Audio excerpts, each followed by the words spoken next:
Probably a bit better than back home. Okay, it is. Yeah, you're better off where you are. Listen, Andrew, you were very open and honest in front of the Netflix cameras this time last year. You spoke about some pretty personal stuff. I'm interested to know, are you glad you did that, and was it cathartic for you? Yeah, going into it, I kind of had second thoughts about it, and even they were sending me the edits of it before it got released, just to make sure I was happy with everything, and I was reluctant to watch the edits, and then took me a while to even watch it when it came out. My wife actually had to force me to watch it because I just hate listening to the sound of my own voice that much. But no, I think definitely glad that I did it, because the amount of positive feedback I got off it, the amount of messages, I suppose, of support, but not even just support. I suppose there was a lot of messages of people who might not have had that knowledge about me, and yeah, I suppose it resonates with a lot of people, because it doesn't just have to be people who are big into rugby. I think it struck a chord with a lot of people who would just happen to watch it. Like, it doesn't have to be people who are rugby fans or anything. It reached a broader audience of people who've struggled with their mental health, who are struggling with their mental health as well. So it's I'm glad I did it in the hopes that I could have helped kind of shed a light onto how I dealt with it and what I went through, and hopefully people can use that to I suppose improve their own mental health or seek help if they need it. Okay, very good.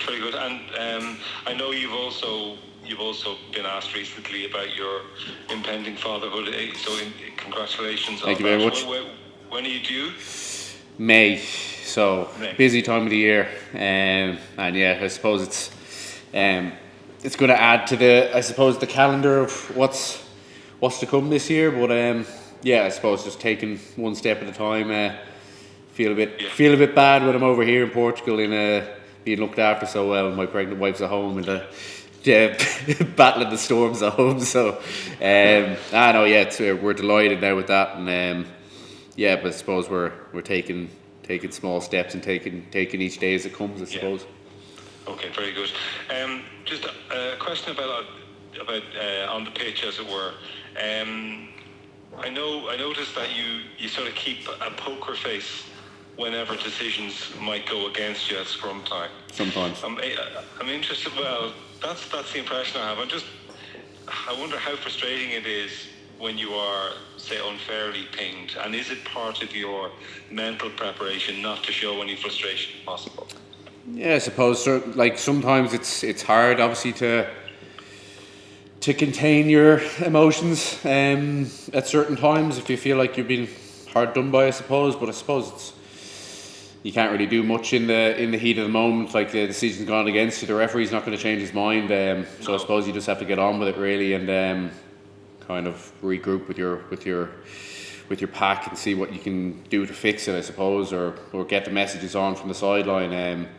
But like, I suppose you can't really. I've been through games where I spent nearly the whole game thinking about, oh geez, I've been taken for a ride here by the ref or something like that. But it doesn't really get you anywhere, does it? So I mean, trying to have that mental calmness when things are going for you and against you in games, I suppose it's a big thing that we're taught here and that's encouraged here in Irish camp, because you're not going to always get every decision, you're not going to get the bounce of the ball in the day. So I suppose it's a lot of it's kind of your managing your reactions to things, and so I'm trying to be more stoic in that way.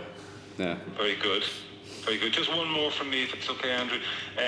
Your record against England is interesting. You've won 2 Grand Slam games against them, but overall you've lost more than you've won if you take in sort of World Cup warm-ups and stuff like that. What, for somebody in your position, what makes England dangerous opponents? Yeah, I mean they're always very physical side. Like it's I think it's just when you're playing England, you're always kind of gearing up for a physical and grueling battle, particularly as forwards. I think it's definitely a game that you kind of feel it's won or lost in the trenches a small bit. It's they always have a very very physical and skillful pack. Like as well, like not to mention their backs as well. Like it's great players as well, great talent there as well. But as forwards, you always know you're going to have to be on your game, whether it comes scrum time or line out or maul or in the tight encounters. In each other's 22s, whether you're looking to keep them out or you're looking to score yourself, it's nothing comes easy against them, and nearly every inch on the pitch when you're carrying or defending is incredibly hard earned as well. So it's you always have to mentally prepare, and I suppose that's what's good about having a good few days in the lead up to the game. It's been able to physically prepare, but also mentally prepare for that for what's to come in this first game. And I suppose we're not looking too far past this first one. But it's good that we have a good bit of prep time to go into it to physically and mentally prepare and to get that kind of cohesion as well as a group of players and get back in with the coaches as well. So it's I think these couple of days have been incredible in terms of getting that, getting those learnings in from the autumns, bringing back that kind of cohesion between obviously the players from different provinces as well. So it's it's been incredibly enjoyable, and it's been great so far. Okay, that's really helpful. Thanks a million, Andrew. Cheers, mate. Best of luck. Thank you. Thanks, Peter. Rory?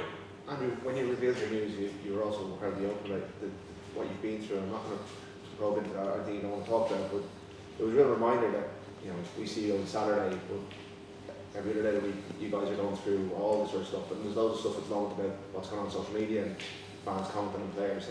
How important is it to you that people realise that players are human too, and that they're going through stuff while they're also trying to do the best they can for the team to play for? Yeah, I mean, no player goes out with the. I suppose a lot of people only see the players on like you said, on the weekend when they're playing or from social media or anything. But that's I suppose only 5% of who players are. Like this, so most of the time we're at home. We've families. We've lives outside of rugby as well, I suppose. And I suppose there's a lot that can happen outside of rugby that can impact your on-field performance and vice versa. There's stuff that can happen in the game that can affect your home life as well. So but I think it's incredibly important that I think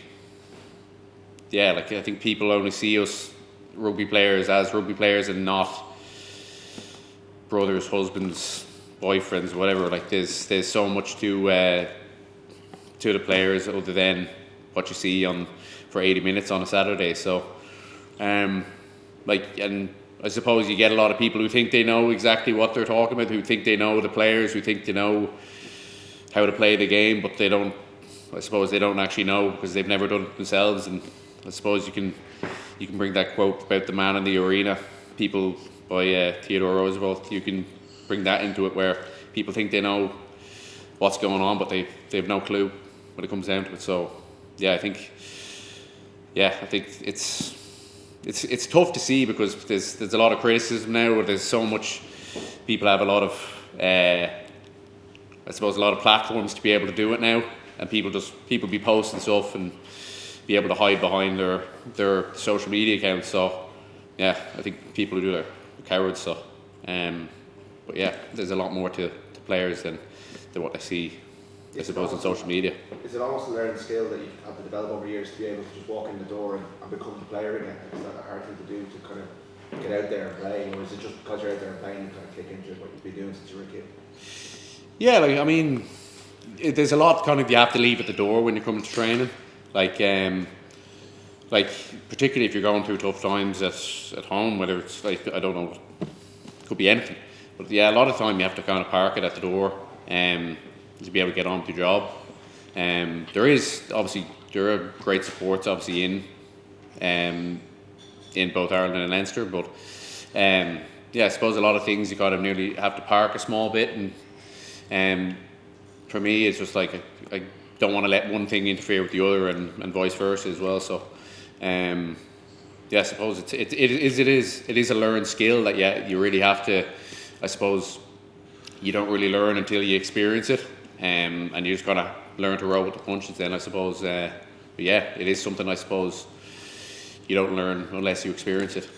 You've recently become, I think, the earliest impact sub in history of rugby.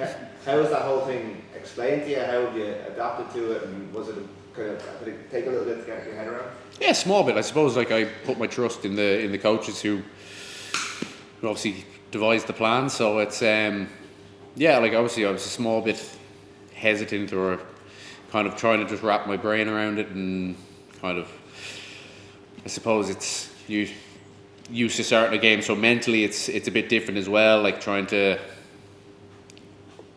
kind of like, I suppose, get into the game after 20 minutes, or trying to see the pace of the game from the sideline. But I suppose after the first time I did it against Munster, it was more just kind of like, how do I get my second wind when I'm coming on? The pace of the game is so high, and I don't want to be playing catch up. So it's so after that, I nearly had to just gas myself. Like in the La Rochelle game, when it was the second time doing it, I had to gas myself the first 10 or 15 minutes while the game was going on, so I could get my second wind when it was time to come onto the field. So look, I'm not against it, but it's obviously interesting. It's obviously different. Have my head around it now a small bit. And last couple of questions. To go back on what you're talking about with Rory earlier, about kind of like blocking out the noise that might be coming through on social media, is that like one of the toughest skills for the younger players to have to kind of get used to in professional rugby, the kind of 20, 21 year olds who are starting to get their game time, and all of a sudden they're kind of having to deal with this, which they obviously wouldn't have had to experience in the past? Yeah, I suppose there's so many people on like social media now, and like a lot of a lot of the lads, even in here, spend most of their time outside of training on it. You see the lads heads buried in the phones and everything. But yeah, definitely, I think coming in as a younger player, like you're not used to maybe the exposure, and there's all eyes on you really when you're coming in, you're playing, and I suppose you have to learn kind of to deal with the criticism that might arise from that. Even if you're playing well, like there's always going to be someone to criticise you. I suppose you're never going to be everyone's flavour of the month or everyone's cup of tea. So I suppose it's kind of expecting it and learning obviously to block it out. Like I wouldn't pay much attention now to myself, but like I remember when I first started, like from personal experience, you'd be reading it, you'd be over-analysing things, and but it is something you just have to learn and block it out at the end of the day. Yeah. This last question. Yeah, can I just ask how you got to Rabat? It's obviously slightly unusual. Pull up straight away. Montreal. Yeah. Let's go to Montreal. Yeah. No, you Rabbit get on very well. But I've been messing him a small bit in broken French. He's trying to teach me French, so I'm trying to teach him English. So, like I was delighted for him when I found out he got the call up to the French team. We played the French national anthem for him and everything in Leinster a few times that day. But delighted for him. Like sure, it's the first time in since 6 years he's been in the French team. But it's fully deserved. Like he's playing incredible rugby with Leinster. The scrumming is his thing. Like, and he loves it as well. So, but Pick up anything from? Sorry. Picking up so from? Like he's different. Yeah, definitely. Like it's like scrumming against him in training. He's definitely different to your to some of the tight ends in Leinster. Like just his style of scrumming. So it's always good to be throwing a new challenge like that. So hopefully he's not divulging too many secrets to the French lads over there in camp. But it's delighted for him to to have got the call up, and yeah, I hope it goes well. All right. Thanks, Andrew. Thanks, Peter. Cheers, Andrew. Bye, Peter.